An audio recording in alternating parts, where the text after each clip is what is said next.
Hello guys! In today's video, I'll be showing you how you can delete your Instagram threads.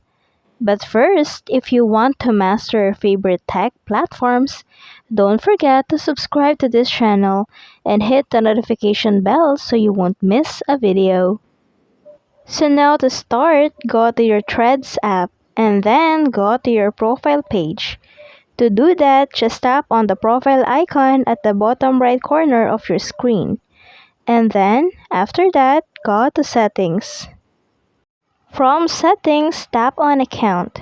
Now from Account, you can see these options: Take a break and Deactivate Profile.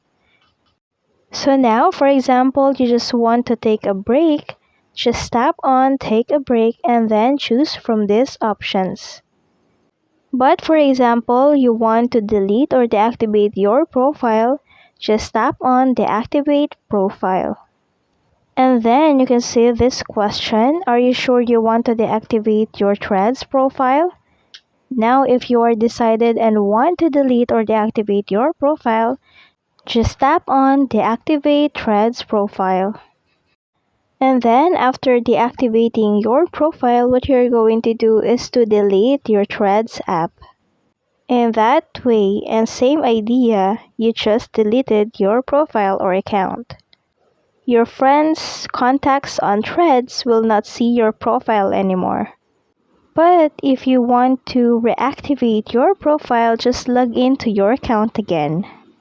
And that's it. Thank you for watching. Don't forget to like and subscribe.